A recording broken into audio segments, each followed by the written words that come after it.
What is marriage? What is it for? What does it do exactly? I believe that for us to have a deeper appreciation of marriage, we also need to have a firmer grasp of what its purpose is. A few days ago, there was a report that came out from the Philippine Statistics Authority, and I'd like to read to you the first portion of the article from Philippine Star written by Gideon Tinsay regarding the matter. And this is how it goes. Fewer Pinoys are tying the knot, according to data from the Philippine Statistics Authority. PSA shared in its findings released on November 25 that marriages among Filipinos have shown a decline for the second year in a row. From 414,213 registered marriages in 2023, the number fell by 10.2%, or 371,825 in January to December 2024. The article then goes on into some specific locations and what they found there, as well as with quantifying what they counted as part of the data and what they did not count. But for the purposes of our video for today, the long story short of it is that fewer Filipinos are choosing to get married. Now, this report doesn't get into the reason why this sort of thing is happening today. And I would not even dare to venture into that because that will require an entire study in itself. But I do want to take this opportunity to talk about something very important that I believe is related to what is happening today. And I want to start this off by asking a question to you. Have you heard of someone, perhaps a friend or a family member? Have you ever heard someone speak in this way? It goes, why do I need to get married if all it is a piece of paper? Or why do I need to spend so much for an event that only lasts for one day? Aren't we happy the way that we are right now? Isn't this enough? It might not always be phrased in these ways, but I believe the sentiment is quite familiar with many of us, right? These are things that we have heard before. And I believe these sentiments help reveal to us a certain understanding, or to be more precise, lack of understanding of what marriage is about or what marriage is for. If you think that all marriage is a piece of paper or a very expensive event, then I can't blame you. Why would you want to get married if that's all that it is? But of course, I am here to say that it's more than that. It's way more than that. In what way? Well, that's what I'd like to talk about. What is the purpose of marriage? What does marriage do? If I were to ask you that question, and this is a question that I ask my students, how would you answer it? What does marriage do? Why do people get married? A common answer that I would get is that people choose to get married because they love each other and they want to express that love to one another, that sincere, intimate love. Now, it's correct that marriage involves love between two people. However, I think we can recognize that many people love each other and they do not necessarily have to get married. Like, for example, you can be very close friends, with at least two people in your life, and you love them both. You will protect them both. You care for them so much. But I doubt that you will marry them both. You might marry one of them, if things turn out that way, or maybe you're already married and you have two other friends that you care about sincerely. It's not the same, right? We understand that the intimacy of marriage, it is one way of expressing your love for a person, but it's a specific way of doing that. It's not the sort of thing that if you love this person and that person and that person, you're not going to express your love to all of them by marrying all of them, or at least I hope not. And so there's something about marriage that sets it apart from your other relationships, sincere and intimate as those other relationships might be. Another common answer that I receive is that, okay, so not only is marriage an expression of love to one another, but it is a lifelong expression of love to a single person. Okay, sige. Now we've identified just one person, and not just one person, but lifelong. Good. Those are a part of what it means to get married. However, it also doesn't apply to all of your relationships. Like, for example, what about your family members? You might be committed to your family members for the rest of your life. You might be committed to one specific family member, in particular for some reason, but you're not going to marry them, right?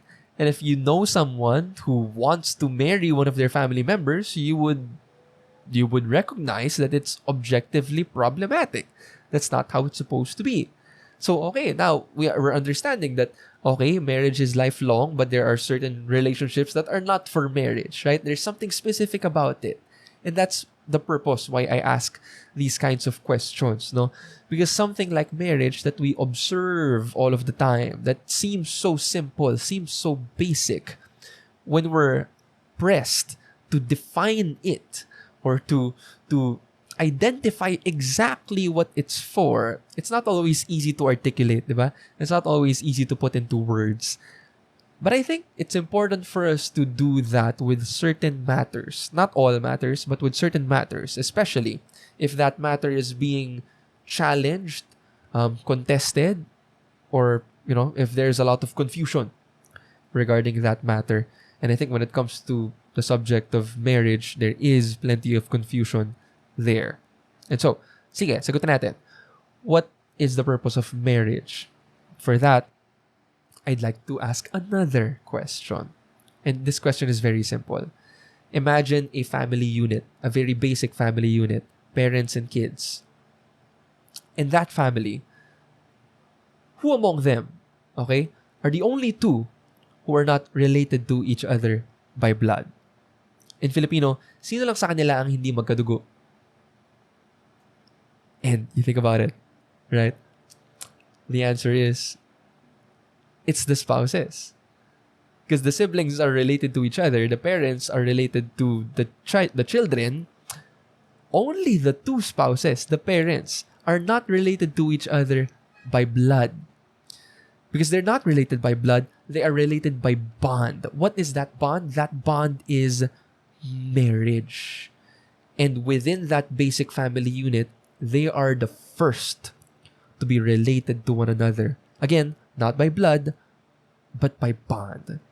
And that points us toward the purpose and the meaning of marriage. One way of understanding marriage, this is not the only way, but one way of understanding marriage is what forms a family. When two people choose to get married, they form a family together, even if they're not related by blood. All of our other family members related by blood. The only family member that is not related by blood is the spouse. Right? Kasi that's what marriage does. And if you have a sibling, a sister, for example, na kinasal, okay, family member mo na rin siya. Why? Again, because of marriage. Okay? So, not only does marriage form new families, but marriage also combines existing families. Right? The purpose of marriage is, again, to form families and to combine, to connect families. That is what marriage is all about. And that begins, if you notice, if you follow this definition, that begins even before those spouses have kids. So even before two spouses have kids, are blessed with children, they are already a family unit. The fruit and purpose of marriage is to form a family. Do all families begin with a wedding? The answer is no. Sometimes, unfortunately, the baby comes first, right? And it happens. That's life. But we can recognize that not all families begin with a wedding, but all marriages form a family. Because that's what it's for. Pope John Paul II puts it beautifully in Love and Responsibility, a book that he wrote before he became Pope. And this is what he said. Marriage is an act of will that signifies and involves a mutual gift which unites the spouses and binds them to their eventual souls, with whom they make up a soul family, a domestic church.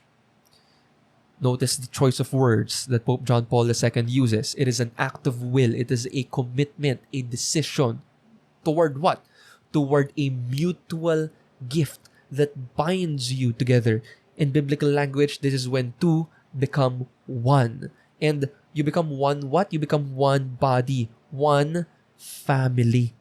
Marriage forms families. That's why marriage is very important. Right? Marriage is more than just a piece of paper. Is there a contract involved? Yes, there is a legality to marriage. But the marriage contract is not supposed to be like a client contract. You know, the sort of contract that you sign if you're gonna lease something or if you're gonna ask for services to be rendered. That's not how it's supposed to be, because aside from it being legal, it's also supposed to be personal. And aside from it being personal, it's also supposed to be legal. It's both. You know, it's somewhere between a promise, which is personal, and a contract, which is legal. Somewhere between the two, but also greater than the two. And it is what we call a covenant. Not just an exchange of goods and services, but an exchange of persons. I am yours and you are mine. Now, what about the expenses? Yes, getting married, unfortunately, is very expensive. For some reason, all the prices jack up, okay, if it's connected to a wedding, right? But at the same time, you know, if you remove all of the fluff, all of the optional things, all of the things that are nice to have but not really necessary to have, you know, the church often offers weddings that are free of charge. All of those other things are things that are imposed by our consumerist society, right? It is not essential to the sacrament of marriage. The sacrament is free. It's supposed to be free, right? I am blessed to be a part of a parish that regularly offers what they call a kasalang bayan. You could just sign up for it, you know, go through the processes with the parish priest, and then you can get married without much expenses. Because we recognize that marriage, okay, is not just about the wedding. The wedding is one day, that's correct. But the marriage is lifelong. Your family is lifelong. And that's really what I wanted to say for this video. That marriage has a purpose. And if we forget that purpose, as with many things, we fail to appreciate it. And when we fail to appreciate it, we begin to take it for granted. And when we take it for granted, we just let it go. Until, oftentimes, it's too late for us when we realize what we've let go of. And for the people who are yet to get married, this is something that's very important to understand. You have to know what it is that you're getting into. For the people who are married, well, you have to know what it is that you have gotten yourself into. And perhaps we can talk about the specifics of that, including all of the joys and the struggles in another time and in another video. For now, that is all. Comment below what you think of this way of understanding marriage, and if you have insights on the matter as well, feel free to share it in the comments. That is all. I'll see you in the next video. Bye-bye.